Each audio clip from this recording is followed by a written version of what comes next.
समाजात घडणाऱ्या निर्भीड निष्पक्ष बातम्या पाहण्यासाठी न्यूज देणारं चॅनल म्हणजे संपादक संजय कारंडे यांचं अजिंक्यतारा न्यूज चॅनल.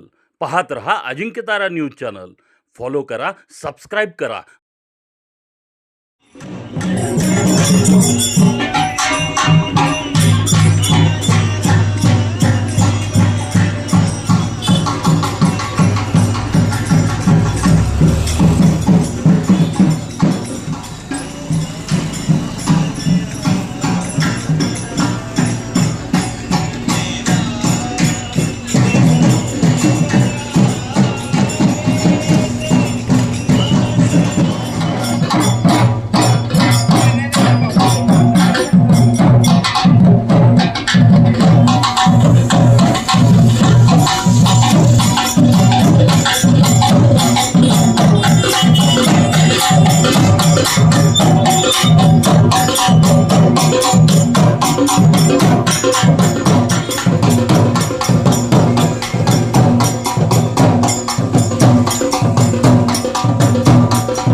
आता हा जो सर्व कार्यक्रम चाललाय, हा कार्यक्रम कुणाच्याही मला दिवू शकतो की हा किती वर्ष आपण करत राहणार.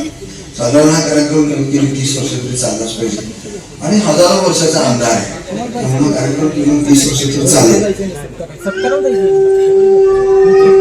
कामाची प्रेरणा असं अनेक लोकांनी सांगितलं, प्रत्यक्ष लोकांची दुःख असतात ती तुम्हाला कार्य प्रवृत्त करतात, ती तुम्हाला विचारायला प्रवृत्त करतात की हा काय समाज आहे. व्यासपीठ आणि सत्कारमूर्ती डॉक्टर रामचंद्र गोडबोले आणि डॉक्टर सुनीता गोडबोले या कार्यक्रमात उपस्थित असलेले विविध क्षेत्रातील मान्यवर आणि सर्व चिमणपुरा पेठेतील सर्व बंधू भगिनी, मी या सत्कार संयोजन समितीतर्फे आपलं हार्दिक स्वागत करतो. व्यासपीठावर आपण आता या कार्यक्रमाला सुरुवात करताना व्यासपीठावरील मान्यवरांचं शाल आणि पुष्पगुच्छ देऊन स्वागत करूया.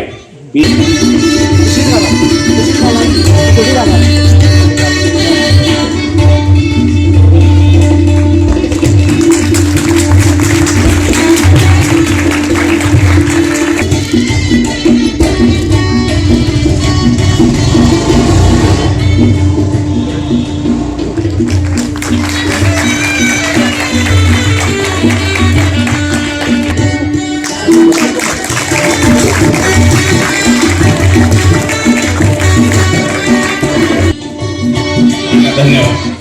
नंतर मी डॉक्टर श्री निमकर यांना विनंती करतो की त्यांनी व्यासपीठावर येऊन नगरसेवक आणि नियोजन सभापती श्री अशोक शेळगे यांना शाल आणि पुष्पगुच्छ देऊन संत. मी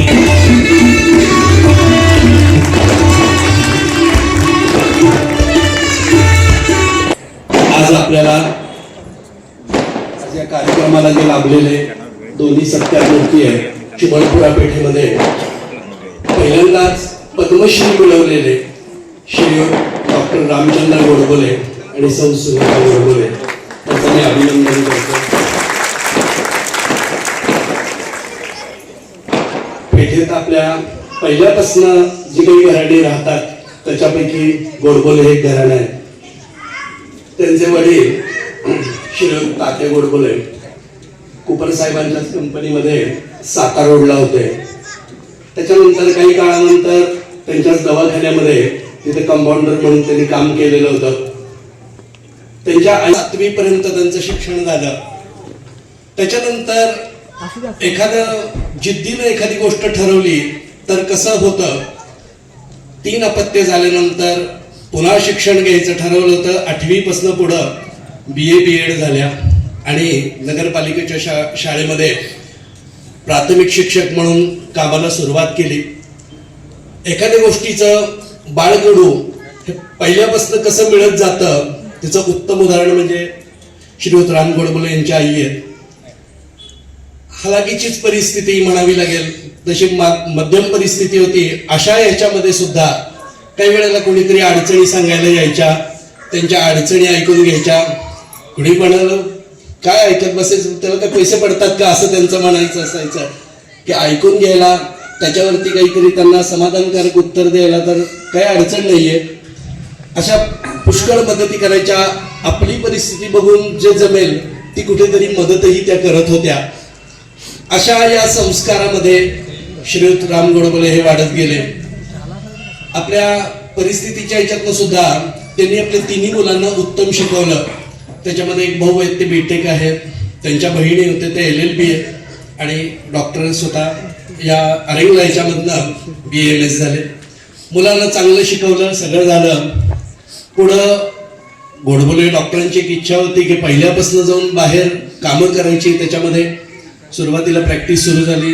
त्याच्यानंतर डॉक्टर मधुकर आचार्य म्हणून होते, त्यांचं एक दिवस वनवासी कल्याण आश्रमाच्या संदर्भात काही व्याख्यान होतं आणि ते ऐकण्याचा योग डॉक्टरांना आला. आणि त्याच्यानंतर एक उत्स्फूर्तपणा आला की आपल्याला सुद्धा ह्या ह्याच्यामध्ये काही काम करायला सुरुवात करायची म्हणून. आणि त्याच्यानंतर नाशिकला कनाशी म्हणून एक केंद्र आहे, तर तिथं या कामाला सुरुवात केली. कामाला सुरुवात करत असताना परत यायला लागलं, थोडा आईचं आजारपण आलं मधल्या कालावधीमध्ये आणि त्याच्यानंतर 1988च्या आसपास त्यांचं कॅन्सरने निधन झालं. कॅन्सरने निधन झालं. त्याच्यानंतर परत डॉक्टर भास्करराव कळंबी म्हणून होते, ते संघटन मंत्री होते. त्यांनी सांगितलं की तुम्हाला जर कार्यच करायचं असेल तर मेघालय किंवा बस्तर अशा ठिकाणी तुम्ही जावा. हे सगळं काम करत असताना आता घरातनं काही या गोष्टीला विरोध होता अशातला भाग नाहीये, पण कुठेतरी वाटत होतं की आता अशा हलाखीच्या परिस्थितीतनं, मी आत्ताच सांगितलं की या परिस्थितीतनं मुलांना शिकवलं, पुढं नेलं तर मुलांनी कुठेतरी काम करावं, पैसे मिळवावेत, आपलं घर कुठेतरी वर आणावं. साहजिक आहे, म्हणजे ह्याच्यात काही चुकीची गोष्ट आहे असं मला तरी वाटत नाही. प्रत्येक आई वडिलांची ही इच्छा असते. पण डॉक्टरांची इच्छा होती की मला वनवासी कल्याण आश्रमाच्या ह्याच्यातनं जाऊन पुढे काम करायचे. थोडासा विरोध नसला तरी नाराजी याच्याबद्दल आलेली होती. म्हणजे नाराजी त्याच्यात सुद्धा म्हणजे काही चुकीचं आहे असं मला नाही वाटत, कारण मोठ्या ह्याच्यातनं शिकवून पुढे गेल्यानंतर सुद्धा जर असंच काम करायचं असेल तर पुन्हा परिस्थिती थोडीशी तशीच राहील, अशी त्या काळातली सगळ्याच घरातलं इथनं तिथून परिस्थिती त्याच प्रकारातली होती. पण यांचा एक दृढ निश्चय होता की मला तेच करायचं आहे. आणि अशा वेळेला थोडंसं ज्या वेळेला एखादं काम करायचं असतं, चांगलं सामाजिक कार्य करायचं असतं, त्यावेळेला घरातनं सुद्धा एक सपोर्ट असावा लागतो. आणि त्याच्यात सुनीताताई त्यांना भेटल्या आणि त्याच्यामध्ये जांभिवली केंद्रावरती तिथं पूर्ण वेळ कार्यकर्ता म्हणून त्या काम करत होत्या आणि त्यांची चांगली साथ डॉक्टरांना मिळाली आणि दोघांचं मिळून या कार्याला सुरुवात झाली. ह्या कार्याला सुरुवात झालेली असताना थोडीशी नाराजी होती किंवा या सगळ्या गोष्टी होत्या, पण काही एक इंग्लिशमध्ये म्हण आहे की smile is way to solve many problem आणि silence is way to avoid many problem. तर तसा प्रकार झाला की डॉक्टरांनी काही त्याच्यामध्ये म्हणजे काही भाष्यही केलं नाही किंवा कुठलंही दुःखही जाणवून घेतलं नाही, काही नाही. आणि अशातनं पुढं कामाला सुरुवात केली. ह्या कामाला सुरुवात करत असताना बस्तरमध्ये त्यांनी हा काम करायला सुरुवात केली. आता तसं बस्तर हा थोडासा दुर्गम भाग आहे, म्हणजे आजही तसं दुर्गम आहे. त्या काळात तर तो खूपच दुर्गम होता, मोठा जिल्हा होता त्या वेळेला आणि प्राथमिक सुविधा त्या मानाने खूपच कमी होत्या. म्हणजे माझं मध्यंतरी एक 3-4 वर्षापूर्वी मी डॉक्टरांची मुलाखत आपल्या इथल्या गाडीच्या गणपतीच्या उत्सवामध्ये घेतली होती. ते मी त्यांना बरेच प्रश्न विचारले होते आणि त्यांनी खूप संयुक्तिक आणि छान उत्तरं त्याची दिली होती. तर तो जिल्हा एवढा मोठा होता आणि खूप म्हणजे आदिवासी बहुल जिल्हा म्हणतात तसा प्रकार होता. आता त्याच्यामध्ये अबुजमाड म्हणूनचा जो भाग आहे म्हणजे अगदी पूर्ण आदिवासी भाग आहे. म्हणजे आजही मला वाटतं कदाचित विदाऊट कलेक्टर परमिशन तिथं जाता येत नाही, अशी तिथली परिस्थिती आहे. तर अशा ठिकाणी जाऊन ही कामं करायची होती. आता खूपच गरिबी, त्याच्यातनं रोजीरोटीवर चालणारं उत्पन्न हा प्रकार सगळ्या त्या आदिवासी लोकांच्या मध्ये होता तिथं. त्यातनं म्हणजे जुन्या परंपरा आणि ह्या याच्यामध्येच ते घट्ट राहणारी लोक आहेत, म्हणजे ते बदलत नाहीत सहसा. हे डॉक्टरांनी पण त्यावेळेला सांगितलं होतं की त्यांना उपचार केंद्रात आणायचं, त्याच्यावर उपचार करायची खूप म्हणजे मोठी गोष्ट असते अशा वेळेला, कारण ते त्यांच्या परंपरा सोडून बदलत नाही. तर अशा याच्यातनं सुद्धा काम करत असताना आजारपण यायची. आता रोजीरोटीवर चालणारी गोष्ट असल्यामुळं बऱ्याच वेळेला आधी तुटपुंजी आर्थिक परिस्थिती, त्याच्यातनं आजारपण आलं तर तोही उत्पन्नाचा भाग थांबला आणि त्याच्यातनं बऱ्याचशा अडचणी यायला सुरुवात व्हायची. तर अशा ठिकाणी त्यांनी जाऊन तिथं दवाखाना सुरुवात केली. दवाखान्याला सुरुवात केल्यानंतर तिथनं लोकांना आणायचं, त्यांच्यावरचे उपचार करायचे, ह्या सगळ्या गोष्टी सुरू झाल्या. काही क्रिटिकल कंडिशन असली तरी सुद्धा उपचार करायचे, अगदीच नाही तर मग लांब तिथनं दुसरीकडे जरी न्यायला लागलं तरी जवळपास 300-400 किलोमीटर सुद्धा डॉक्टर त्यांना घेऊन जायचे आणि त्यांच्यावरती उपचार करून आणायचे. हा भाग चालला तिथं. त्याच्यानंतर बऱ्याच वेळेला तिथं गेलेले असताना परत एकदा मध्ये असं झालं की वडिलांचं त्या मध्ये याच्यात निधन झालं. त्यावेळेला त्यांना परत यायला लागलं आणि त्याच्यानंतर मग 2010च्या आसपास त्यांनी पुन्हा बस्तरची वाट धरली, कारण जी मूळ इच्छा आहे ती व्यक्ती परत त्याच बाजूकडे जाते, परत मध्ये दुसरीकडे नाही थांबू शकत असा भाग आहे. पुन्हा त्यांना तेच खोडवायला लागला आणि परत जाऊन आपल्याला या लोकांसाठी काम करायचंय, आपल्या ज्ञानाचा उपयोग त्या लोकांसाठी करायचा आहे, या दृष्टीने पुन्हा बस्तर गाठलं. पण परिस्थिती मधल्या काळात थोडीशी बदलली होती, सुधारली होती. बस्तर हा तसा त्या काळातला महाकाय जिल्हा म्हणावा लागेल. त्याच्यानंतर त्या जिल्ह्याचे एकूण 5 जिल्हे झाले. एवढा मोठा भाग होता तो बस्तरचा. आणि त्याच्यामध्ये त्यांनी दिगल म्हणून तालुका आहे, तिथं बारसूर म्हणून एक गाव आहे, तिथं त्यांनी हे सुरुवात केली. ही सुरुवात करताना त्यांनी बाह्य रुग्ण चिकित्सा म्हणून ओपीडी सुरुवात केली आणि ओपीडीला सुरुवात केल्यानंतर जवळजवळ 1990 ते 2002 या कालावधीमध्ये तसे हजारो रुग्ण तपासले होते. तोच प्रकार 2010 पासूनही त्यांनी परत सुरुवात केला. पण त्यावेळेला थोडं आता 5 जिल्हे झाल्यामुळं जरा सरकारी खाणाखुणा दिसायला लागल्या होत्या. काही प्राथमिक आरोग्य तिथं थोडंसं सुधारायला लागलं होतं. त्यामुळे बाह्य रुग्ण हा जो ओपीडीचा भाग आहे हा कुठंतरी त्यांनी थोडा कमी केला. आणि त्याच्यानंतर ह्याच्या पुढचा दुसरा अध्याय सुरू झाला, तो म्हणजे काय तर जंगलामधनं जायचं आणि तिथनं म्हणजे जे गंभीर आजारी आहेत किंवा महिने ते आतच राहतात, जंगलामध्ये बाहेर नाही आहेत, पण त्या लोकांना आजारपण संपत नाही, तर अशा लोकांना शोधून आणायचं, त्यांच्यावरती उपचार करायचे, आरोग्य शिबिरं चालवायची. आरोग्य शिबिरं चालवणं तसं सोपी गोष्ट नाही. जवळपास त्यांनी त्या ह्याच्यामध्ये 2010 पर्यंत 34 ठिकाणी आरोग्य शिबिरं घेतली होती. एक आरोग्य शिबिर चालवायचं 3-3, 4-4 महिन्याचं काम आहे, कारण लोकांना आणायचं, त्यांचे निदान करायचं, त्याच्यावरती औषधोपचार करायचे, पुन्हा त्याचा फॉलोअप घ्यायचा, पुन्हा ती योग्य पद्धतीने औषधं चालली आहेत की नाही हे बघायचं, कारण ती लोक अशी एखाद्या वेळेला औषध घेतलं परत ती येणारही नाही, हे आम्हीच जाऊन बघायला लागायचं की तिथनं आणायचं, परत औषधं द्यायची. हा असा प्रकार करत करत त्यांनी तिथं पुष्कळ शिबिरं घेतली आणि त्याच्यानंतर एक कार्याला सुरुवात झाली. कार्याला सुरुवात झाल्यानंतर मध्ये त्यांनी आणखीन एक विषय त्याच्यामध्ये घेतला. आताही त्यांनी माहिती सांगताना सांगितलं की कुपोषणाचा विषय आहे, म्हणजे पुरेसं अन्न मिळत नाही. आज आपण खूप सुखी आहोत की आपल्याला 2 वेळेला 3 वेळेला जवळजवळ पोटभर अन्न मिळतं, पाहिजे ते मिळतं. 1% भाग जरी या लोकांसाठी म्हणून आपण दिला तरी असं प्रत्येकानं ठरवलं तर एक काहीतरी भरभक्कम निधी उभा राहील की ज्याच्यातनं किमान त्यांना निधीसाठी तरी कुठं फिरायला लागणार नाही. बाकीची कामं तर ते सगळे करता येतच, पण एक निधीची जर त्यांना उपलब्धता चांगली झाली तर ह्याच्याहून आणखीन चांगलं काम हे डॉक्टर करू शकतील. तर माझ्या त्यांना या सगळ्या वाटचालीसाठी शुभेच्छा आहे आणि या सगळ्या कार्याचा उल्लेख म्हणजे कुठंतरी त्याची एक नोंद होत असते. केंद्र सरकारकडनं तिची नोंद होऊन आज मला वाटतं पहिल्यांदाच पती पत्नी दोघांनाही पद्मश्री पुरस्कार आज भारत गव्हर्नमेंटने दिलेला आहे. त्याच्याबद्दल म्हणून त्यांचं अतिशय मनापासून अभिनंदन आहे.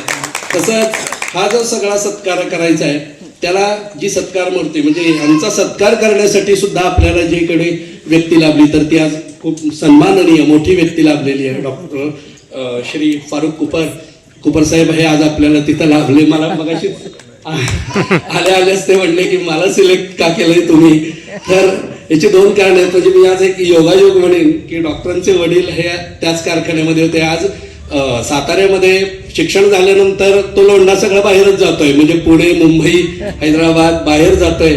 पण तो काही प्रमाणामध्ये सातारमध्ये सुद्धा काम मिळालं पाहिजे आणि ते पहिल्यापासूनच कोपर साहेबांनी खूप चांगल्या पद्धतीने केलेलं आहे की आज त्यांनी कित्येक घरं ही त्याच्यातनं वर आणलेली आहेत. म्हणजे देशात सुद्धा किंवा संपूर्ण महाराष्ट्रामध्ये परोपकारी उद्योजक म्हणून त्यांना ओळखलं जातं. मेक इन इंडियाचे ते अगदी कट्टर पुरस्कर्ते आहेत. आणि आता या कोविडच्या ह्याच्यामध्ये सुद्धा आपण बघितलं की अनेकांच्या डोक्यावरती संकट होती, तर त्यावेळेला सुद्धा त्यांनी म्हणजे कंपन्या सुद्धा बंद पडत होत्या, पण त्यांना भत्त्यासहित कामगारांना संपूर्ण पगार देणारे कोपर साहेब होते. आणि कामगारांसाठी सुद्धा ते खूप चांगल्यापैकी काळजी घेत असतात. त्यांच्याकडे सुद्धा कामगारांसाठी मेडिक्लेम आहे. त्याच्यानंतर कामगारांच्या मुलांना शिक्षणाला ते मदत करत असतात. वर्षातनं 2-2 वेळा आरोग्य शिबिरं त्यांच्याकडनं होत असतात. म्हणजे खूप मोठे उद्योजक जरी असले तरी मला त्यांच्याबद्दलचं हे सगळं वाटल्यानंतर मला थोडीशी आठवण झाली JRD टाटांसारख्या व्यक्तीची आठवण झाली. म्हणजे सातारचे JRD असं त्यांना म्हणायला हरकत नाही. जसं त्यांनी देशासाठी काम केलं तसं हे आज सातारसाठी एवढं मोठं काम करतायत. त्यांना सुद्धा उत्तम दीर्घायुष्य लाभो आणि उद्योगाच्या प्रगतीबरोबर कामगारांची किंवा सगळ्यांची आर्थिक आणि सामाजिक उन्नती व्हावी ह्याच्यासाठी म्हणून ते जे काम करतायत त्याला त्यांना भरपूर यश मिळो अशी मी ईश्वरचरणी प्रार्थना करतो. आणि ह्याच्या पुढं आपले सातारचे प्रथम नागरिक मोहिते साहेबांना मी विनंती करतो की त्यांनी आपले 2 शब्दामध्ये मनोगत व्यक्त करावं. सत्कार कार्यक्रमाच्या निमित्त उपस्थित असलेले आपले डॉक्टर रामचंद्र गोडबोले, तसंच सौ डॉक्टर सुनीता गोडबोले, तसेच विवेक शास्त्री, आपल्या नगराध्यक्षा माजी मुक्ता नेवे, अशोक शेडगे नियोजन सभापती, तसंच विवेक शास्त्री, आपल्या जे गोडबोले यांनी जे इथं नियोजन यांच्यासाठी केलंय, किंवा अण्णा आपले वसंत लेवे, हा फार मोठा कौतुकाचा कार्यक्रम आहे की ईश्वर सेवा म्हणजे मानव सेवा असं काम करणारे आपले दोन्ही दाम्पत्य, की जी अशी लोक फार आपल्याला कमी भेटतात किंवा बघायला मिळतात. आपण नुसतं पुस्तकातनं वाचत असतो आणि ह्या गोष्टी समोर घडतात. आपल्या इथंच आपल्या इथलेच नागरिक आहेत, तेव्हा फार कौतुकाची गोष्ट आहे. आमचं काम म्हणजे फार कमी आहे यांच्या तुलनात. मग दुसरी आपली ज्यांच्या हस्ती सत्कार हवं आहेत ते आपले कोपर साहेब, की जवळजवळ 8 ते 9 हजार लोक त्यांच्या कंपनीत आपल्या सातारमध्ये आज आहे. त्यांनी रोजगार निर्माण करून दिलेला आहे. अशा सगळ्या ज्येष्ठ लोकांच्यात काय जास्त बोलण्यासारखं माझ्याकडे काय नाही, त्यामुळे थांबतो. एवढंच माननीय व्यासपीठ आणि या पेठेतले सगळे बंधू भगिनी, पद्मश्री पुरस्कारित झालेले ज्यांच्या नावातच राम आहे, बरं का, नावातच राम आहे. आणि चंद्र म्हणजे मन. ज्यांनी त्या आदिवासी भागातल्या सगळ्यांचं मन जाणलेलं आहे. आणि नुसतं मन जाणलंय रामाचं. माझा संबंध रामाशी फार येतो म्हणून मी एवढंच गोष्ट उल्लेख करतो. रामायण कथा करत असताना मला जाणवलं की प्रभू रामचंद्र वनवासाला निघाले. वनवासी कल्याण हा संबंध आहे बरं का इथे. वनवासाला निघाले आणि निषाद राज गुहाच्या तिथे थांबले. त्याच्याशी मैत्री आहे, सगळं झालं. पण पुढे गेल्यानंतर ते तिथे याला चित्रकूटला पोहोचले. सगळं झाल्यानंतर भरत ज्या वेळी आला आणि त्यावेळी हे सगळे आदिवासी आहे हे म्हटले सैन्य घेऊन कोण आले, यांच्यावर आम्ही सगळे तुटून पडणार अशी गोष्ट झालेली होती. पण त्यावेळी भाषा येत नव्हती. भरताला ही आदिवासींची भाषा येत नव्हती. म्हणून मग भरताची ओळख पाहण्याकरता म्हणून या आदिवासी लोकांनी काय केलं की 3 पदार्थ त्याच्या पुढे आणून ठेवले.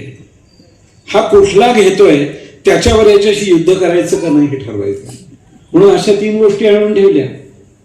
एक फलाहार आणून ठेवला, एक सामिष अन्न आणून ठेवलं आणि आपलं नेहमीचं अन्न आणून ठेवलं.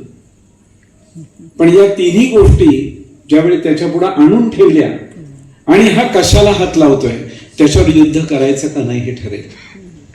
निषाद राजाच्या प्रधानाला शिंक आली आणि ती उत्तर दिशेला होती. कशामुळे? त्यांनी सांगितलं की आपण कुठलं युद्ध काही करायला नको. आणि मला शिंक जी आली आहे, म्हणजे शिंका शकून असं म्हणतात त्याला बरं का. आणि त्यांनी सांगितलं की नाही नाही, तुम्ही बोलणी करा. थोडक्यात काय आहे, गोडबोलेंनी आडनावातच ते, आता माझंही तेच आहे बरं का, पण गोडबोल्यांनी काय केलं तर तिथं जाऊन भाषा शिकले. हे लक्षात ठेव, ज्या त्या गावची ज्या त्या ठिकाणाची जर तुम्हाला भाषा आली ना तर तुम्ही त्या माणसांच्या पोटात शिरू शकता आणि तुम्ही सांगितलेली गोष्ट त्यांना पटू शकते. नाहीतर ही आदिवासी लोक तुमचं ऐकणार नाहीत. पण तिकडल्या आणि कठीण क्लिष्ट अशा ज्या भाषा आहेत, कारण कित्येक भाषा आहेत त्यांची लिपी नसती, काही नसतं, पण हे भाषा शिकले आणि त्यानंतर नेहमीचा गोडपणा होता. पुष्कळ वेळा आमच्याकडे म्हणलंय ना की औषधम जान्हवी तोयम वैद्यो नारायण हरी, असं हे नारायण हरी वैद्य, वैद्यो नारायण हरी, हे वैद्य पण नुसते औषधाने बरं करतात असं नाहीये. तर कित्येक वेळा फक्त बोलण्यामुळे सुद्धा माणूस बरा होतो. एवढं सामर्थ्य बोलण्यामध्ये. एखादा पेशंट आला आणि हे आला की, आणि त्यांचा विश्वास आहे, श्रद्धा आहे, तिथली माणसं म्हणतील की यांनी सांगितलं ना बरा होशील, तू नक्की बरा होशील. तेवढा विश्वास निर्माण होतो. आणि कोणत्याही गोष्टीला दोन अंग आहेत बरं का. म्हणून आमच्याकडे अर्धनारी नटेश्वर, एक भाग पुरुष आहे आणि एक भाग स्त्री आहे.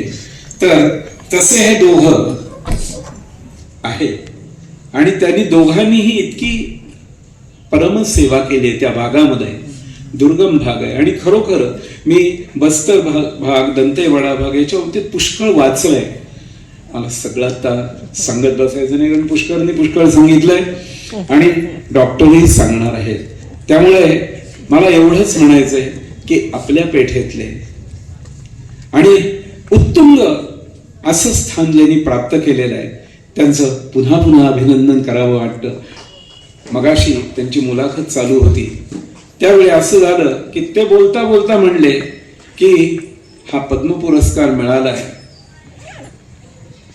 2 वर्षापूर्वी, मला वाटते 2-3 वर्षापूर्वी आमचं बोलणं झालं तर, आणि ते म्हणले ते मी 2-1 वर्षांनी मी परत येणार आहे. त्यावेळी म्हटले ते बरं का, पण आत्ता ते म्हणले आता परत यावंसं वाटत नाही, आता आणखीन काम करावं असं वाटतंय. तर मला तरी असं म्हणावं वाटतंय, गणपतीच्या चरणी मी एवढीच प्रार्थना करेन की पद्मश्री पासून सुरुवात झालेली आहे बरं का. पद्मभूषण, पद्मविभूषण आणि एक दिवस आपल्याला भारतरत्न यासाठी त्यांची निवड झालेली ऐकायला पाहायला मिळू दे. आम्ही सगळेजण दुसरं काय करणार, आशीर्वाद देणं एवढं आमचं काम आहे.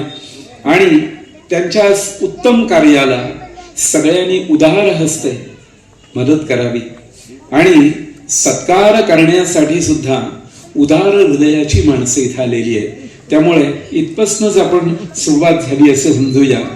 फरुख साहेब आलेले आहेत, बाकीची सगळी मंडळी आहेत, त्यांच्या अंतःकरणात औदार्य आहे आणि त्याचा परिणामही आपल्या सगळ्यांवर होवो अशी प्रार्थना करतो. गणपतीच्या चरणी आणि थांबतो. धन्यवाद. कार्यक्रम चाललेला आहे, याचं आयोजन सगळ्या कार्याची, गोडबोले सरांच्या कार्याची संपूर्ण माहिती प्रत्येकापर्यंत पोहोचवण्याचं काम केलं. आणि त्यातनं मगाशीच मी सांगितलं की त्यांना काहीतरी एक निधी त्याच्यातनं उपलब्ध व्हावा या दृष्टीनं प्रयत्न केले. तर जवळपास 1,02,000 रुपये एवढा निधी आता तो निधी देण्यापूर्वी आपण सन्मान पत्र त्यांना देणार आहोत आणि त्या सन्मान पत्राचं वाचन करण्यासाठी मी सौ ज्योत्स्ना कोल्हटकर यांना आमंत्रित करतो. सन्मान पत्राचं वाचन करते. माननीय डॉक्टर रामचंद्र गोडबोले आणि डॉक्टर सौ सुनीताताई गोडबोले यासी भारत सरकारतर्फे पद्मश्री मिळाल्याबद्दल सर्वप्रथम आपणा उभयतांचं मनपूर्वक अभिनंदन. आज श्री गजाननाच्या साक्षीनंच आपला सन्मान करताना आम्हा सातारकरांना अतिशय आनंद होत आहे. आपली जन्मभूमी सातारा असली तरी छत्तीसगड मधील बस्तर ही आपली कर्मभूमी राहिली आहे. आपलं वैद्यकीय शिक्षण साताऱ्यातील आर्यांगल वैद्यकीय महाविद्यालयात झालंय. त्यावेळी आपण अल्बर्ट श्वाइट्झर यांची चरित्र कथा वाचली. त्याचा आपल्या मनावर खूप परिणाम झाला आणि त्यांनी जसं आपलं आयुष्य आफ्रिकेतील वंचित समाजासाठी समर्पित केलं त्याचप्रमाणे आपणही आपलं आयुष्य आदिवासी समाजासाठी अर्पण करण्याचं ठरवलं. देश हा प्रवास यशस्वीपणे सुरू ठेवलेला आहे. आज बस्तर या ठिकाणी आदिवासी बांधवांसाठी आपण आरोग्य सेवा देत आहात. वास्तविक या भागात नक्षलवाद्यांचं भय, मोबाईल सेवेचा अभाव, वीज पुरवठा नाही, रस्ते नीट नाहीत, मातीचं पडकं घर अशा अनेक अडचणींचा सामना करत आपण हे असिधारा व्रत पाळत आहात. जे का रंजले गांजले त्यासी म्हणे जो आपुले, हे संत तुकाराम महाराजांचं वचन पाळण्यात आपण आयुष्याची इति कर्तव्यता मानली आहे. आपण उभयतांनी समाजापुढे एक आदर्श ठेवला आहे. आज आपणासाठी वैद्यकीय व्यवसाय हा व्यवसाय न ठरता एक आदर्श व्रत बनला आहे. यावर्षी प्रजासत्ताक दिनाच्या पूर्वसंध्येला आपल्याला भारत सरकारनं पद्मश्री जाहीर केली. आपण आपल्या कर्तृत्वानं साताऱ्याचा नावलौकिक वाढवलाय. आपलं हे जनसेवेचं व्रत असंच पुढं चालू राहावं यासाठी आपणा उभयतांना उदंड दीर्घायुरारोग्य लाभावं ही त्या गणरायाच्या चरणी प्रार्थना. शुभम भवतु. सत्कार संयोजन समिती, चिमणपुरा पेठ, सातारा. धन्यवाद.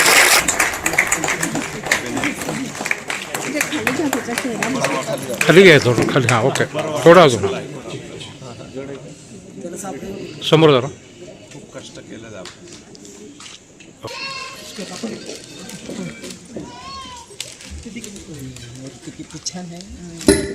मी सौ मुक्ताताईंना विनंती करतो की त्यांनी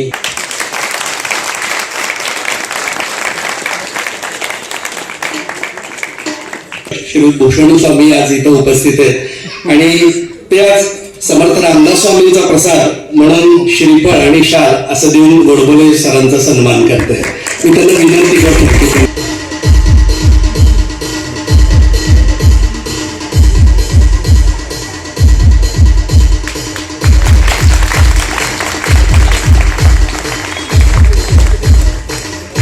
जय जय रघुवीर समर्थ.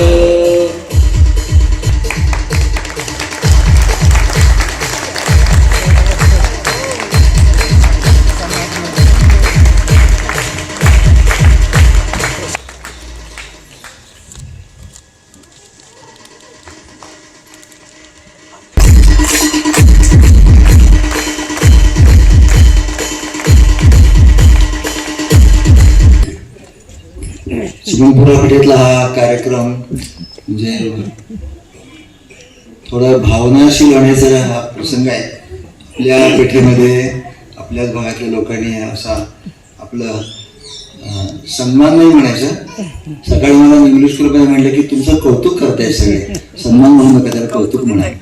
तर आपल्या घरच्या लोकांनी असं कौतुक करणं हा खरोखरी अविस्मरणीय क्षण आहे आमच्या दृष्टीनं. आजचे प्रमुख पाहुणे श्री फारुख कोकर साहेब, श्री अमोल मोहितेजी ह्या जगदल सातारा शहराचे नगराध्यक्ष, सौ मुक्ताताई लेवे आणि अशोक शेळगे नगरसेवक सभापती नियोजन समिती, वेदमूर्ती विवेक शास्त्री गोडबोले आणि ही समिती सत्कार संयोजन समिती चिमणपुरा पेठ. सर्वांचं मी धन्यवाद देतो की त्यांनी आम्हाला हा कार्यक्रमाचा आणि पेठेमध्ये आपल्या मोहल्ल्यामध्ये असा कार्यक्रम करण्याचा हा सन्मान कौतुक करण्याची हे योजना केली.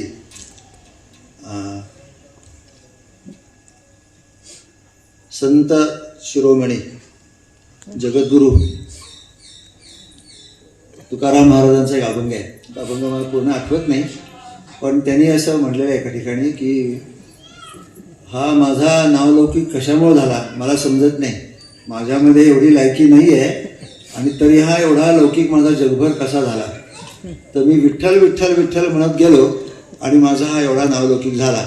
मी बाकी काही केलं नाही, विठ्ठल विठ्ठल म्हणत बसलो आणि एवढा नावलौकिक कसा झाला मला कळलं नाही. आता हे जगद्गुरू काय संत शिरोमणी तुकाराम महाराज म्हणतात. आपण तर धरती तलावरचे कुठले तरी कसपटा समान असणारे आपण व्यक्ती. पण मला आता हे पद्मश्री पुरस्कार आम्हाला दोघांना जाहीर झाला त्यावेळेला मला हा एकच लक्षात आलं की हा कशामुळे मिळाला. तर आदिवासी आदिवासी आदिवासी आदिवासी आदिवासी हेच म्हणत गेलो आम्ही 35 वर्ष, इतर काही म्हटलं नाही. आम्हाला कित्येक जण म्हणतात अहो तुम्ही विक्रमगडला राहिला, मग तुम्ही डहाणूचा समुद्र किनारा बघितला का? नाही बघितला. मग जगदलपूरला गेलात, मग तुम्ही हे जलप्रपाताकडे जाता का? नाही, आम्ही त्या बाजूने गेलो तर बघतो. कधी पिकनिक नाही, कुठं फिरायला गेलो नाही, कुठल्या प्रदेशात जाऊन प्रवास नाही. कल्याणाश्रमाचे जे अखिल भारतीय संघटन मंत्री होते भास्करराव कळंबी, त्यांचं जीवन एका संतासारखं जीवन होतं. म्हणजे मला असं आश्चर्य वाटतं की एक संत एका संघटनेचा प्रमुख आहे, पण ती व्यक्ती संत आहे. अशी संत व्यक्तीने आपल्याला मार्ग दाखवायचा हे आपलं खरोखरीच एक भाग्याचीच गोष्ट आहे. आणि आपल्या तेवढी लायकी आहे का? तसं काही नाही आहे. माझं काही शिक्षण फार जबरदस्त नाही आहे. असं एखादं काही मोठं काम करावं आणि अशा प्रकारची माझ्यामध्ये आता अनेक लोकांनी म्हणले की बाबा तुम्ही आदिवासींसाठी जीवन समर्पित करायचं ठरवलं. तसं काही नाही आहे.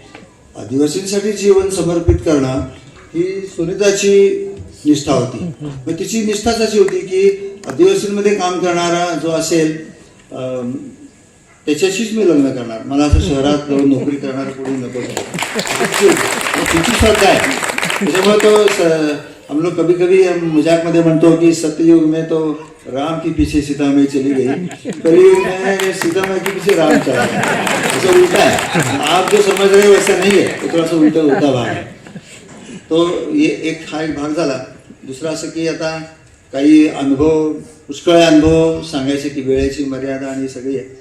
आणि मजा अशी आहे की इतक्या लांब जंगलामध्ये इथून 1500 1700 1800 किलोमीटरवर बिजापूर तिकडे आम्ही राहतो, दंतेवाडा जिल्हा.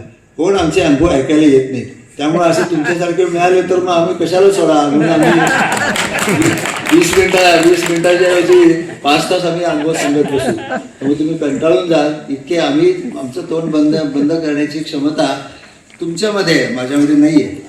तरी पण मी एक 2-3 प्रसंग सांगतो. कनाशीला म्हणजे हे आदिवासी समाजाचे जे दुःख आहे ते तुम्हाला प्रेरणा देतं कामाला. माझ्यामध्ये अशी कुठलीही संवेदना नव्हती, अशी काही विशेष हे नव्हती. मी फक्त एवढंच आहे की संवेदनशीलता एवढा एकच गुण माझ्यामध्ये आहे. आदिवासी रुग्ण आला, आदिवासींचा कुठला लिगल प्रॉब्लेम आहे, म्हणजे कायद्याचा प्रॉब्लेम आहे, आदिवासींच्या शिक्षणाचा प्रॉब्लेम आहे, आदिवासींवर अन्याय झाल्याचा प्रॉब्लेम आहे, समोर आला की आम्ही चूप बसत नाही. आम्ही इकडं धावून तिकडं धावून कलेक्टरला भेटून, मंत्र्याला भेटून, कमिशनरला भेटून त्या प्रश्नाची तड लावायची आणि त्या आदिवासीला न्याय मिळाला पाहिजे. ही आमची पहिल्यापासून निष्ठा राहिलेली आहे. आणि त्याच्यामुळं आमचा एकंदरीत नावलौकिक होत गेला. म्हणून आदिवासी जॉब केल्याबरोबर ही पद्मश्री मिळाली, नाहीतर काहीच केलं नसतं तर काय झालं असतं. पण हा आदिवासी समाजाचं दुःख आहे की आपल्या कल्पनेच्या पलीकडचं दुःख आहे. हा नाशिक जिल्ह्यामध्ये भोवती नावाचं गाव होतं. आमचे कल्याणाश्रमवाले म्हणायचे की बाबा तुम्ही हा तिळगुळ संक्रांतीला तिळगुळ घेऊन जावा आणि या ठिकाणी तिळगुळ वाटा आहे सगळ्या भागामध्ये. तर माझ्याबरोबर एक कार्यकर्ता होता अनिल लोहार. अनिल लोहार हा जळगावचा होता आणि आम्ही त्या पहाडी क्षेत्रामध्ये चालत निघालो. तर जो अर्धा दिवस आम्हाला डोंगर पार करून तो एका गावामध्ये आम्ही पोहोचलो आणि तो तिळगुळ घ्या आपण म्हणतो ना, तिळगुळ घ्या गोड बोला, तिळगुळ घ्या गोड बोला, असं ते घरात जाताना एका ठिकाणी गेलो आणि म्हातारी बसले होते. ते भिल्ल समाज आहे, आदिवासींमधलं भिल्ल जन्मती. त्यांना आम्ही तो दिला, तिळगुळ घ्या गोड बोला एवढं म्हटल्यावर ते म्हटले द्या ना आम्हाला अजून एकदा दिला, द्या ना अजून. अरे असं तुम्हालाच वाटलं तर आम्हाला तर 10 खेळी करायचे, तिळगुळ घ्या गोड बोला, एवढा तिळगुळ त्यांना द्यायचा. नाही अजून द्या. मग तो पिशवी मागायला लागला, म्हणजे नेहमी तिथे पिशवी मागायला लागला. हा काय प्रकार आहे? मग आम्ही त्याला एवढा काहीतरी दिला. इकडे तिकडे गेलो आणि बाजूला चौकशी केली तर ते म्हणायला लागले की ह्यांचा मुलगा आणि सून हे सगळे गुजरातमध्ये मजुरीला गेलेले आहेत. आणि ह्यांना 4-4 दिवस जेवण मिळत नाही, अन्न मिळत नाही. त्यामुळे हे तुम्ही काहीतरी दिलं तर ते आम्हाला सगळं द्या म्हणायला लागले. अरे म्हटलं आता यांची जर 4 दिवसाची भूक आहे तर आमचा एवढासा तिळगुळ देणं म्हणजे चेष्टाच आहे त्यांच्या त्या समस्येची. मग अनिल लोहार त्याला म्हणलं अरे काय करावं. तो म्हणला डॉक्टर भैया सगळं देऊन टाकू, आपण पुढचं काहीतरी बघू. त्या म्हातारा पुत्रीला आमचे सगळे जे होता पोषक जेवढे तिळगुळ आला सगळा वाटला. आणि खरोखरी सांगतो पराभूत मनानं आम्ही तिथून परत आलो. आणि कनाशीला यायला आम्हाला अर्धा दिवस लागला.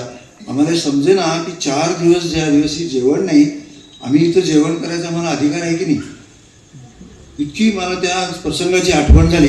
आणि मग समजलं की हा आदिवासी समाज गरिबीत जगेल, हा दारिद्र्यात जगेल, हा भुकेत राहील, पण हा कधी भिकारी होणार नाही.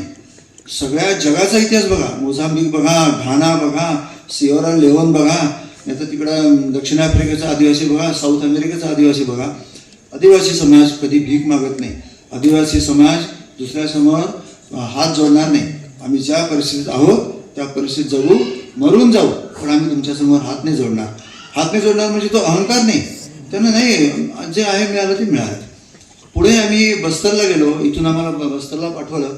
बस्तरला गेल्यावर तर आम्हाला एक जबरदस्त अनुभव ऐकायला मिळाले. एक नारायणपूर म्हणून जिल्हा आहे. मी असं निघालो होतो आणि कोंडागाव म्हणून गाव आहे, तिथून आम्ही नारायणपूरला जायला निघालो. ST मध्ये बसलो होतो मी. माझ्यासोबत एक माणूस बसला होता आणि पेपर देशबंधू तिकडचा पेपर होता. तो असं वाचायला लागला तर 28 CRPF जवानांची हत्या अशी मोठी हेडलाईन होती. आणि ते सगळं खाली वर्णन त्यात लिहिलेलं होतं.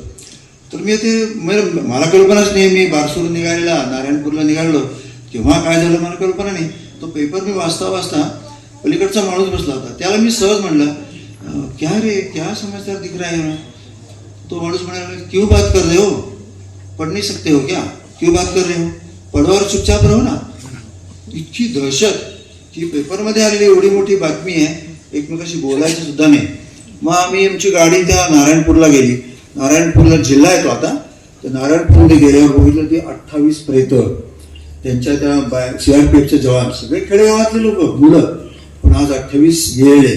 त्यांची प्रेत, त्यांच्या बायका सगळ्या आलेल्या, त्यांचं तो आक्रंद, ते रडारडी, सगळं नारायणपूर गाव त्या दिवशी सगळं बंद. आणि जिकडे तिकडे तो प्रचंड गर्दी झालेली. आणि त्याचे ते 28 प्रेत. एक जण होता तो ड्युटी करून परत आला होता आणि दुसरे CRPF वाले म्हणायला लागले अरे चलो यार थोड़ा घूम के आएंगे, इतना क्या होता है, अभी आएंगे ना, आधा घंटा में वापस आएंगे. तो आधा घंटा में करके जो उसी गाड़ी के साथ ड्यूटी हुई थी उसको वहां जाने की जरूरत नहीं थी. फिर दोस्तों लोग लेके गए. 15 मिनिटात गाडी उडली आणि 28 प्रेत तयार झाली. सगळी त्याच्यावर आणली. तो सगळा माहोल त्या दिवशीचा बघितला तेव्हा मला त्याची भीषणतेची कल्पना आली की हे काय वातावरण आहे आणि याचं दहशत कुठपर्यंत आहे. आपण जे पेपरमध्ये वाचतो हे वाचतो तशीच ती तिथं एक प्रकारची दहशत जबरदस्त पसरलेली असते. याकडे लक्ष देत नाही असते. आम्ही आमच्या जे ध्येय आहे त्याच्याकडे लक्ष देतो की आदिवासी पेशंटला उपचार कमीत कमी पैशात आणि उत्तम मिळाला पाहिजे. जिथं उत्तम उपचार आहे तिथं आम्ही घेतो. आदिवासी आपल्यापाशी येतो तेव्हा तो त्याचा आजार सांगतो, हा असा असा आजार आहे. आपण जर त्याला सांगितलं की यहाँ सरकारी इसमें ऐसे रहता है, जाओ जाओ आप जगदलपुर जाओ, आपको रायपुर जाना पडेगा. अरे इतना आसान आहे, जगदलपूर जाओ. ज्या माणसाने जगदलपूर बघितलेलं नाही, ज्या माणसाने दंतेवाडा बघितलेलं नाही, त्याला तुम्ही रायपूरला जायला सांगता. म्हणजे मला सांगितलं की उपचाराला जावा न्यूयॉर्कला. अरे काय न्यूयॉर्कला जाणार आम्ही, काय आमची ओळख आहे का तिकडे, कोण आम्हाला विचारणार आहे. इतकं सहज सांगतात. आपण तसं करत नाही. त्याला जिथं उपचार आहे, त्याला कॅन्सर झालाय, कॅन्सर तज्ञाकडे घेऊन जावा. ट्युबरक्युलोसिस झालाय, ट्युबरक्युलोसिस हॉस्पिटलला घेऊन जावा. त्याला HIV झालाय, तिथे HIVच्या जी सुविधा आहे तिथे त्याला घेऊन जावा. पण आलेल्या पेशंटला परत नाही पाठवायचं. माझ्यापाशी ज्ञान नाहीये पण ह्याच्यापाशी ज्ञान आहे. हा निवडी आहे आणि हा नॉलेजेबल आहे. दोघांना जोडण्याचं काम करायचं. हेच काम गेले 30-35 वर्ष चाललेलं आहे. त्यामुळे हे त्या भागामध्ये आम्ही सुरक्षित आहोत. लोक म्हणतात तुम्ही दंतेवाड्याला, तुम्ही त्या बिजापूरला, तुम्ही आबुजमाडला जाता, शहरी माणूस कोणी जाऊ शकत नाही, तुम्ही कसे जाता. आदिवासीमध्ये जातो. जे लोक आमच्याबद्दल जी माहिती सांगतात ते सांगतात, आम्ही कशाला वापरायचं. असा एक वैद्यकीय सेवा काम असं चालतं. एक दिवशी एक मेडिकल कॅम्प आम्ही घेतला. एक बस्ताना म्हणून गाव आहे. आम्ही 4-5 जण गेलो आणि त्या दिवशी दुरून कुठून तरी एक जास्ती नाही पेशंट आले, 20-25 फक्त पेशंट आले. आम्ही त्यांना तपासलं, गोळ्या बिळ्या काय द्यायच्या ते दिले.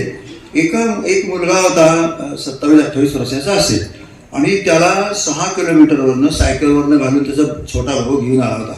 पूर्ण शरीर त्याचं ताड झालेलं, त्याला काही कुठलेही त्याला जॉईंट्स त्याला वाकवताच येत नव्हते, इतकं त्याला त्रास होता. त्याला आम्ही तपासलं. मी म्हणलं अरे हा रुमॅटॉइड आर्थरायटिस असेल, याला तुला तपासणी करून घ्यावं लागतील, जगदलपूरला जावं लागेल. पैसा कितना लगेगा? पैसे का चिंता मत करो ना, पैसा हम लोग डालेंगे, तुम जितना दे सकते हो उतना दे दो, बाकी हम सब करेंगे, आपकी चिंता मत करो. म्हणलं त्याला जगदलपूरला घेऊन जायचा. मग ठरवलं त्याचं गप्पा झाल्या झालं. पुन्हा एक 15-20 दिवसांनी आम्ही त्याच्याकडे गेलो की चलो अभी जगदलपुर आपको ले जाना है, जांच पिस करवा के लाएंगे.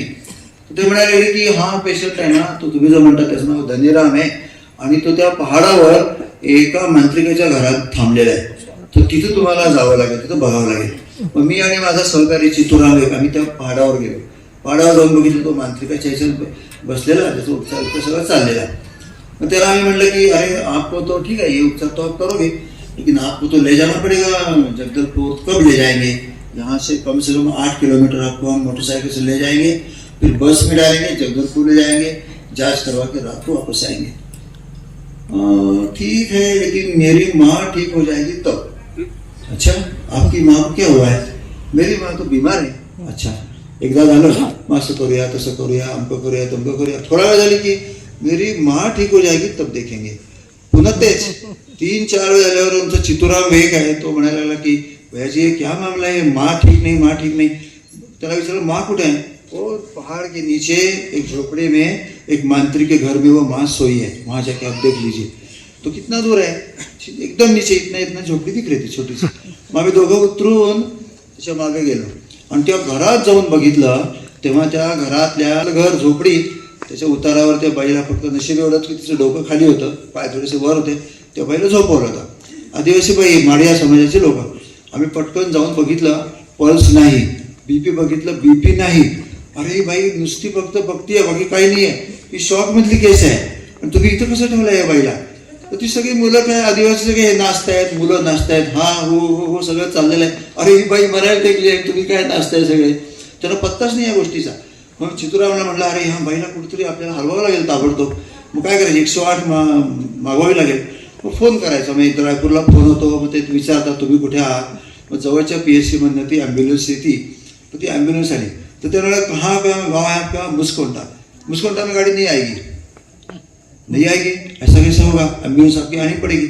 नहीं कैसे, इतना दूर हम लोग नहीं जा सकते. मतलब आम्ही पेशंट एवढ्याला 7 किलोमीटर पेशंटला उचलून घेऊ शकत नाही, तुमची गाडी तुम्हाला इथं आणावी लागेल, तसं नाही होणार. मग त्यांनी ती ॲम्ब्युलन्स असं डोलत आल्याबरोबर तर शिव्यात घालायला लागला, कुठं तुम्ही बोलवता आम्हाला आणि काय करता. तो पेशंटला जेव्हा झोपवला तो पल्सलेस आहे म्हटल्यावर तो घाबरला. अरे पल्सच नाही, याचं कसं काय होणार? मग ते IV लावायचा आम्ही सगळ्यांनी मिळून प्रयत्न केला. IV काय लागलं नाही. पळवा म्हणलं या पेशंटला, बाकी काही विचार करू नका. मग तो चितुराम जवळजवळ 3 किलोमीटर जाऊन त्यानं फोन केला होता. तोपर्यंत मी यांना तयारी केली, तुमची खटिया पर डालो, पैसा कुछ है क्या, कपडा है क्या, ये है क्या, वो सगळं. आदिवासींचा संसार म्हणजे असा सगळा दारिद्र्याचा. सगळं गोळा केलं आणि त्याला खाटीवर घालून पळत नेलं. मग त्या पेशंटला नेला. 4 दिवसांनी ती बाई चालत मस्त घरी आली. ती बाई, ते सगळं झालं. पुन्हा 10-15 दिवस गेले. मग आता आम्ही पुन्हा गेलो त्या धनीराम के पास. चलो आपको कब ले जाना है? तो तुमने धनीराम वो गुनिया के पास जाके बैठा है ऊपर मंत्री के पास. अरे फिर वहाँ जाना है, तो चलो निकलेंगे. त्याचा भाऊ होता मोतीराम, तो रस्त्यामध्ये उभा होता. तो म्हणायला लागला काय कुठे चाललाय? म्हटलं धनीरामला बघायला चालू. नहीं थोड़ा रुक जाइए, मैं उसको ले आएंगे. नहीं हमारे पास समय नहीं, हम जल्दी जाना है. तो जो बोलला तोही एक पुरस्कारच आहे आमच्या दृष्टीनं. तो म्हणला की माझ्या घरात तुम्हाला चहाला यावं लागेल, चहा घेऊन तुम्ही तिकडे जावा. म्हटलं नाही आम्हाला वेळ नाही, चहा घ्यायला आम्हाला वेळ नाही, पेशंटचं काय बघायचं ते बघून आम्ही निघून जाणार आहोत. तो मला म्हणायला लागला याच्या आईला तुम्ही जिवंत करून आणलात ना, तुमचं काम हे परमेश्वराचं काम आहे, आपका काम भगवान का काम है. आपको मेरे घर में चाय पी ही जाना पड़ेगा, मैं आपको वैसा छोड़ूंगा ही नहीं. मग चित्तू म्हणायला लागला ठीक आहे बोल रहा है तो चाय ले लेंगे.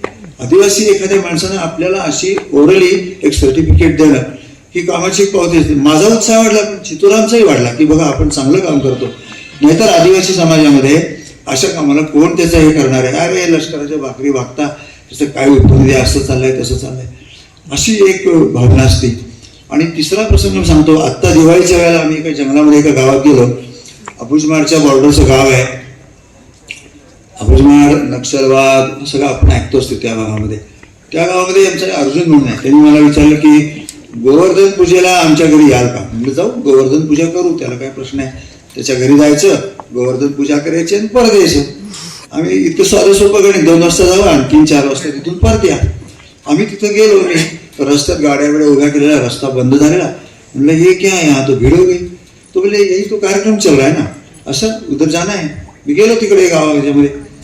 अरे अर्जुन भैया बरा बरा बरा बरा उभा आहे, बरा डॉक्टर भैया बघतो, डॉक्टर भैया बघतो, अर्जुन भैया बरा बरा बरा बरा जल्दी आओ डॉक्टर भैया आया. तो आला, मला घेऊन गेला. आणि मग ते गोवर्धन पूजेचं मी बघितलं. हा सगळा भक्तिमार्गी आदिवासी समाज आहे. आपण जे म्हणतो ना की हे दळून गेलेले आदिवासी, अमके आदिवासी, तमके आदिवासी, असे सगळे नाही आहेत. भक्तिमार्गी आदिवासी आमच्यापेक्षा जास्त श्रद्धावान असतो, आमच्यापेक्षा जास्त निष्ठेनं काम करतो. मी त्या दिवशी जे चित्र बघितलं, 2 तासामध्ये मी म्हटलं अरे माझ्या जीवनात किती वेगळा प्रसंग येऊन गेला. ते सगळे जमले होते. आधी तिथं पूजा सांगणारा आदिवासी, संस्कृत मंत्र सांगतोय तो आदिवासी माणूस. ते गायत्री परिवाराचे लोक आहेत, शांतिकुंज हरिद्वारचे लोक आहेत. 30-30 हजाराचं संमेलन अबुजमाड सारख्या ठिकाणी घेतात, ज्या ठिकाणी सरकारी माणूस जाऊ शकत नाही, हिंमत करत नाही, त्या ठिकाणी 30-30 हजाराचं संमेलन गायत्री परिवारावाले घेतात. मग ते आले, त्यांनी मला सांगितलं की हा आमचा पुजारी आहे, तो मंत्र बोलायला लागला. मग तो गोवर्धन पर्वत का, ये टीका गोवर्धन पर्वत, त्याच्यावरती कृष्णाची मूर्ती ठेवलेली. आणि मग त्याला सगळं सजवलेलं. मग त्यांचे ते कीर्तन, मग ते भजन, ते सगळं चाललं. आणि मग म्हणे आता परिक्रमा, गोवर्धनाची परिक्रमा, 4 परिक्रमा मारल्या आम्ही सगळे त्यांच्याबरोबर. आणि ते सगळं झाल्यावर, गोवर्धन पूजा झाल्यावर मग ते म्हणाले आता जेवण करू, आता सगळे प्रसाद घेऊन जायचं. प्रसाद घ्यायला आम्ही निघालो, तेवढ्यात तो पर्जन्य राजा आला. धान धान धान धान धान धान धान धान असा पाऊस, अर्धा तास सगळं वाहून जाणार. अरे तो गोवर्धन का रक्षा कोण करेगा. नाही हम लोग करेंगे ना. एक आदमी गेला आदिवासी आणि प्लास्टिकचं शीट टाकलं आणि त्याला ते झाकलं लगेच. आणि मग त्याच्यानंतर त्यांची पूजा आणि मग जेवण. एवढ्या लोकांचं 2000 लोकांचं जेवण कुठं घालणार, सगळं चिखल झाल्या. त्या रस्त्यावर शिशिरावर सगळ्यांचं जेवण मला त्यांनी जेवायला घातलं. आणि मग 3 तासांनी मी परत आलो. इतकं सुंदर त्यांचं जीवन आहे. पलीकडे एवढा नक्षलवाद, एवढा सगळा आतंक आहे, पण यांच्या संस्कृतीमध्ये काही फरक पडत नाही. ते आपली संस्कृती आपलं हे जपत जपत पुढे जात राहतात. माझं त्याचं दुःख ऐकलं. तो म्हणाला ठीक आहे, मी पुन्हा संसार उभा करू. तर कुसुमाग्रजांनी पैसे काढले आणि ते हातात द्यायला लागले. तो म्हणला मला पैसे नको, एवढंच म्हणा, बाकी काही नाही, तेवढी आम्हाला आवश्यकता आहे. आदिवासी समाजाचे सारे दुःख, सारे प्रश्न फक्त लढ म्हणा, एवढ्यासाठीच आपण त्यांच्यापाशी गेलो पाहिजे. न जाता काही होणार नाही. तिथं बसलेले सर्व मान्यवर आणि इथे जमलेल्या सर्व पेठेतील आमचे रहिवासी बंधू भगिनी आणि आमचे हितचिंतक अभिभावक, सर्वांना नमस्कार. खरोखरीच 2 मिनिटातच आटपायला पाहिजे, कारण मी इथे फक्त आज आपल्या सर्वांबद्दल कृतज्ञता व्यक्त करण्यासाठी आहे. खरं म्हणजे माझं लग्न झाल्यानंतर आमचं काही इथे राहणंही झालं नाही, म्हणजे माझं राहणं झालं नाही. त्यामुळे सातारा हे सातारची सून अशा अर्थाने इथल्या कोणाशी परिचय माझा फारसा नाही. अगदीच जे सख्खे शेजारी आहेत त्यांच्याशीच माझा परिचय आहे आणि काही जणांशी आहे. परंतु तरीही आमच्या ह्या सर्वांच्या प्रेमाखातर आपण सर्वजण इथे आलात आणि ह्या आपल्या सर्वांच्या ह्या उपस्थितीमुळे आमचं सुद्धा एक मनोबल अतिशय वाढलेलं आहे. कारण प्रत्येक वेळेला असं मनोबल वाढवणाऱ्या घटना घडल्या तरच कार्यकर्ता हा कार्यरत राहतो. कारण निराशेचे प्रसंग येतच नाही असं नाही, परंतु आम्ही इतक्या दूर आहोत की अशा कोणाशी संवाद साधावा, आपल्या मनातलं काही बोलावं, आपल्या अडचणी बोलाव्यात असे प्रसंग फार कमी येत असत. परंतु ह्या अशा कार्यक्रमांच्या निमित्ताने असे सर्व प्रसंग येतात. आणि पद्मश्री चंद्र गोडबोले, सुनीता गोडबोले, अमोल मोहिते, विजयलक्ष्मी गोडबोले, लेवे, अशोक सेठे, आता मी सारखं विचार करत होतो मलाच का बोलवलं. त्याचं उत्तर मला मिळालं की माझ्या आजोबाच्या कंपनीत त्याचा वडील डॉक्टर होता. मी बस्टरबद्दल खूप बोललो, पण एक लक्षात ठेवा, सातारा रोड आणि कोपरचं काहीतरी गुण आहे, या गुणमध्ये तुम्हाला यश मिळतं. आता माझं जास्त कौतुक करू नका तुम्ही लोक. आपण खूप काम करतं आणि मला असं एक विनंती आहे की आपण 1 लाख निधी दिलं तर ना आता, तर मी 5 लाख अजून घालतो.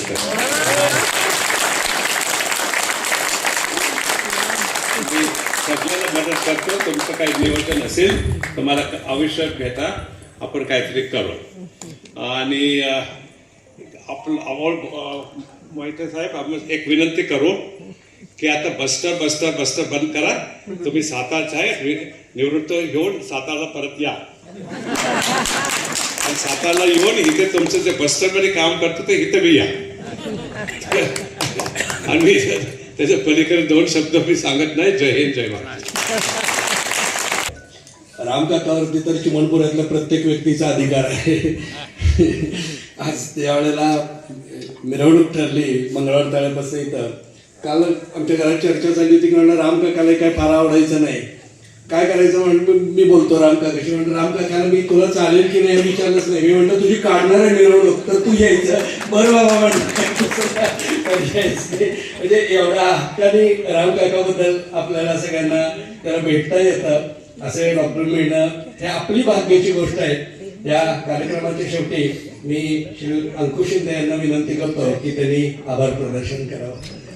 रामचंद्र गोडबोले आणि सौ सुनीता गोडबोले यांच्या सत्कार कार्यासाठी श्री फारुख कुपर साहेब यांनी आपला अमूल्य वेळ दिलेला आहे. त्याबद्दल मी त्यांचे मनपूर्वक आभार मानतो. त्याचप्रमाणे पेठेतील सर्व नागरिक या ठिकाणी उपस्थित राहिले, त्यांचंही या ठिकाणी मी मनपूर्वक आभार मानतो. त्याचप्रमाणे या सत्कार निमित्ताने ज्यांनी सामाजिक कृतज्ञता निधी म्हणून आपण जी त्यांना एक मदत केलेली आहे, त्यांचंही या ठिकाणी मी सर्वांचा आभार मानतो. त्याच विशेष म्हणजे आभार मानण्याचं म्हणजे निलेश लेवे यांचंही या ठिकाणी मी मनपूर्वक आभार मानतो. तसेच पद्मश्री गोडबोले पती पत्नी या दोघांचे आभार मानतो व पुढील वाटचालीत त्यांना शुभेच्छा देतो. व हा कार्यक्रम इथं संपन्न झाला.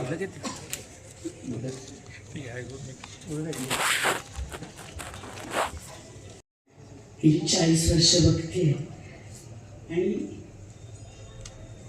स्वामी गुरुजींचं एक गाणं, देह मंदिर चित्त मंदिर एक तेथे प्रार्थना, सत्य सुंदर मंगलाची नित्य हो आराधना. ते एक कडवं मी आपल्यासाठी म्हणण्याचा प्रयत्न करते. क्षण असा आहे की त्याचं काम खूप जवळून पाहिलेलं असल्यामुळे थोडस भरून आलंय. ठीक आहे,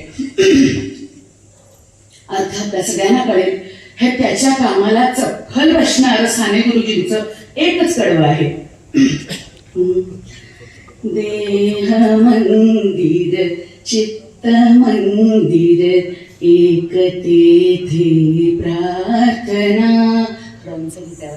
सत्य सुंदर मंगलाची नित्य हो आराधना, दुःखितांचे दुःख जावो ही मनाची कामना, वेदना जाणावयाला जागवू संवेदना, दुर्बलांच्या रक्षणाला पौरुषाची साधना, सत्य सुंदर मंगलाची नित्य हो आराधना, नित्य हो आराधना, नित्य हो आराधना. आपल्या सगळ्यांच्या शेड्यूलमध्ये मी थोडीशी आले, पण मला असं वाटलं की मी हा क्षण घालवला तर मी फार मोठी आयुष्यात चूक करणार आहे, कारण त्याच्या कार्याला हे अनुसरून साने गुरुजींनी सांगितलं. धन्यवाद. अरुण गोडबोलेचं कोण?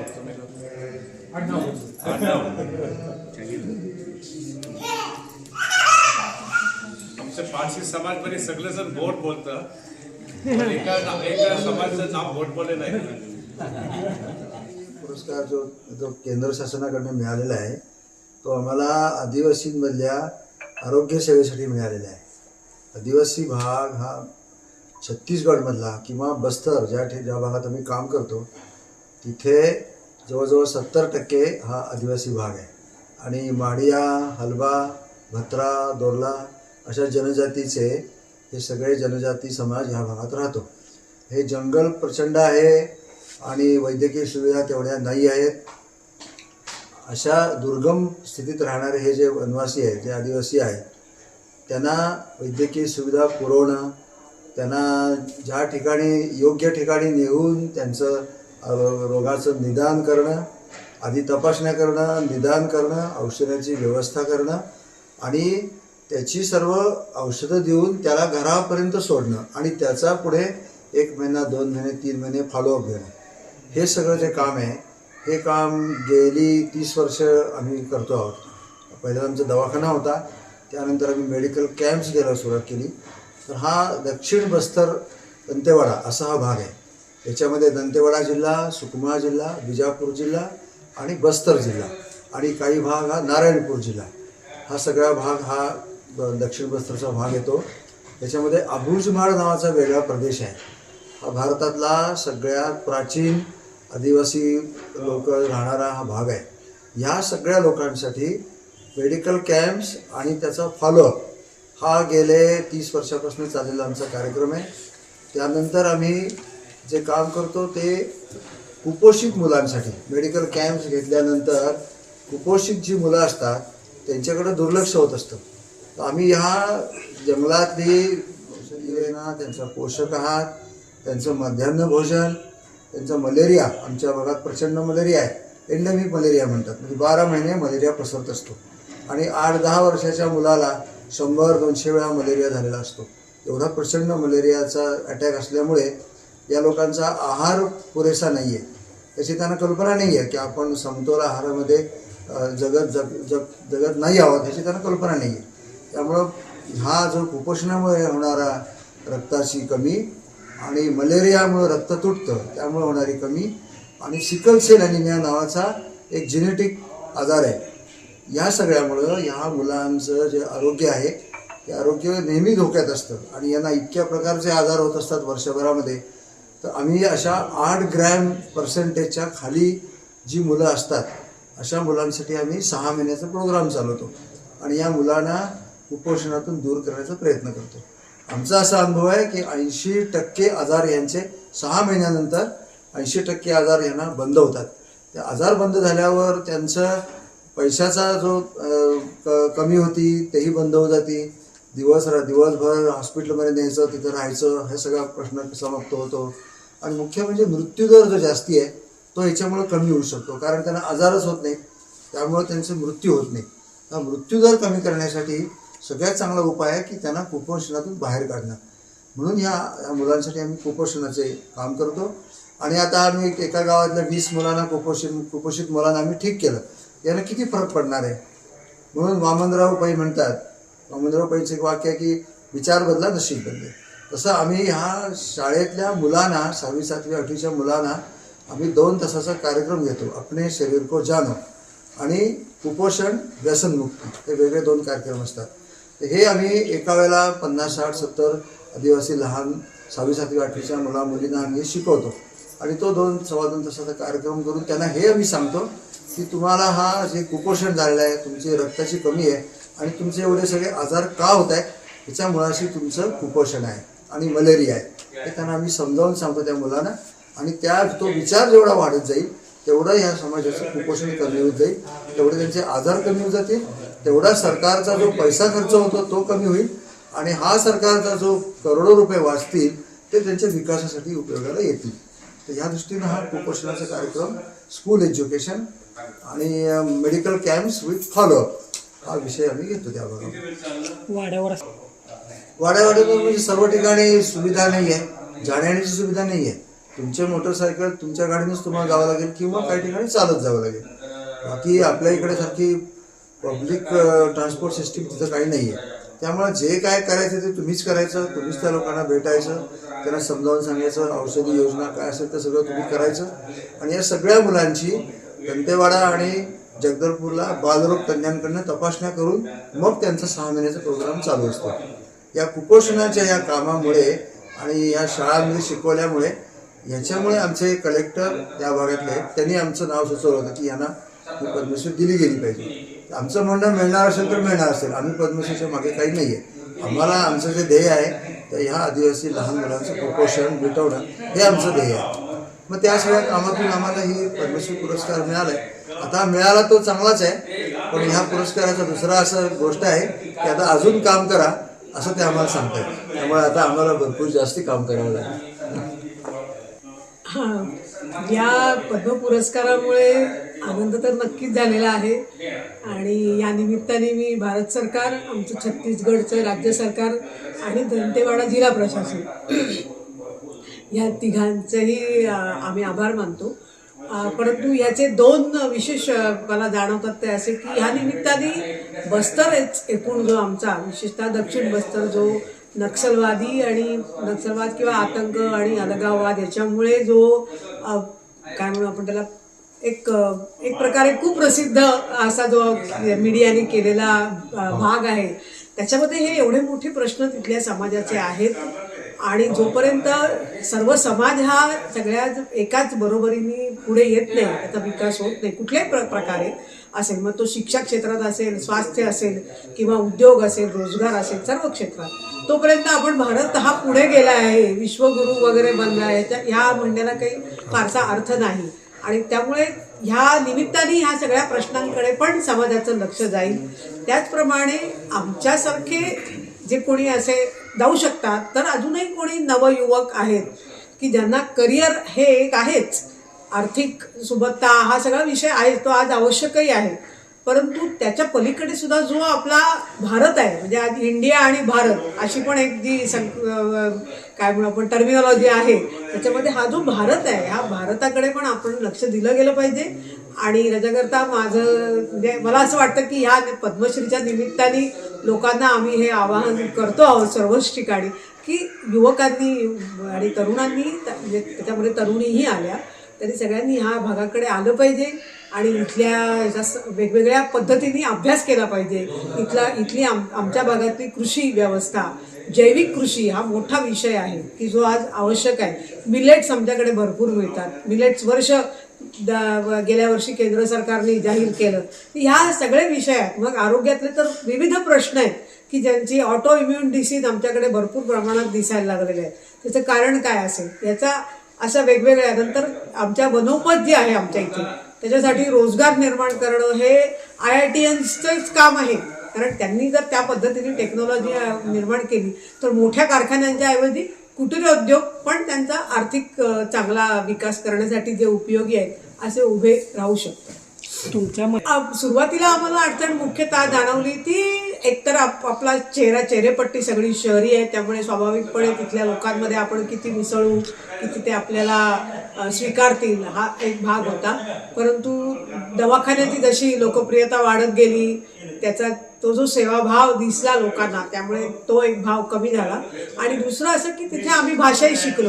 त्यांची जी स्थानिक भाषा आहे, गोंडी भाषा, हलबी भाषा, या भाषा जरा हलबी त्यातली त्यात शिकायला सोपी आहे कारण मराठीला जवळची आहे, परंतु गोंडी जी भाषा आहे त्याच्यामध्ये तेलुगू शब्द जास्त आहे, ती दक्षिणी वळणाची आहे. त्यामुळे ह्या भाषा शिकल्या आम्ही आणि त्यामुळे लोकांमध्ये आणखीनच आम्हाला सोपं झालं त्याचे संवाद साधणं. दुसरा मोठा भाग झाला की महिलांचं तिथे खूप मोठ्या प्रमाणामध्ये बाजारामध्ये तुम्हाला विक्रीसाठी महिला दिसतील. घरातही त्या भरपूर काम करतात, परिवाराला सांभाळणं, स्वयंपाक करणं, म्हणजे जे आपल्याला बाकी महिलांचं दिसत आहे त्या करतातच, शेती पण करतात. पण एवढं असूनही त्यांना हव्या त्या प्रमाणामध्ये, म्हणजे त्यांचं जे आपण महिला म्हणून जी त्यांना जी काही निर्णय शक्ती आणि निर्णय त्यांचा अधिकार आहे तो त्या प्रमाणात मिळत नाही आणि त्याचप्रमाणे त्यांचे शोषणही होतं. तर ह्या सगळ्यासाठी सुद्धा आम्हाला भरपूर त्यांच्यामध्ये जागृती करायला लागते, त्यांना समजावून सांगायला लागतं. आपल्या स्वतःच्या पायावर उभं राहण्यासाठी आपण किंवा आपल्या परिवाराचा सुद्धा आपल्याला कशा पद्धतीने विकास केला पाहिजे, विचार केला पाहिजे, ह्याच्यासाठी सुद्धा त्यांचं प्रबोधन भरपूर करावं लागतं. आजही आम्हाला रस्त्याच्या कडेला ज्या गावं आहेत, जी गावं आहेत त्या गावांमध्ये महिला हिंदी बोलतात, त्यांना बऱ्यापैकी काही शिकलेल्याही आहेत.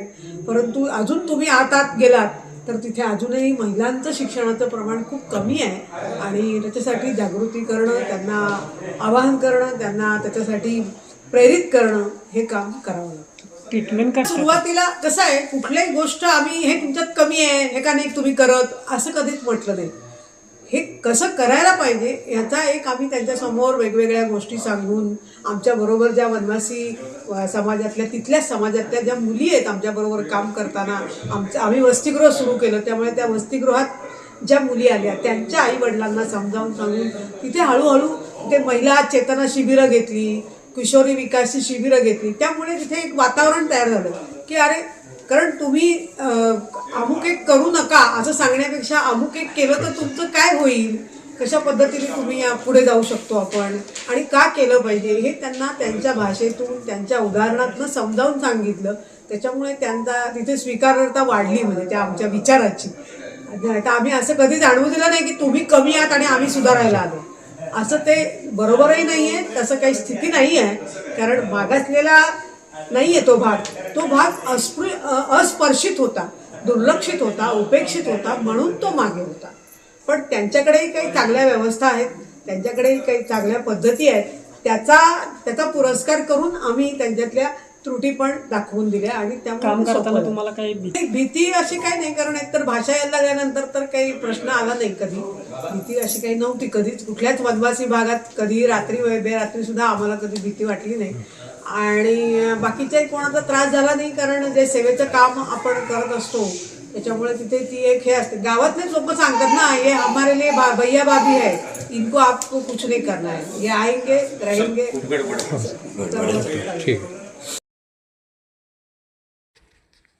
समाजात घडणाऱ्या निर्भीड निष्पक्ष बातम्या पाहण्यासाठी न्यूज देणारं चॅनल म्हणजे संपादक संजय कारंडे यांचं अजिंक्यतारा न्यूज चॅनल. पाहत रहा अजिंक्यतारा न्यूज चॅनल.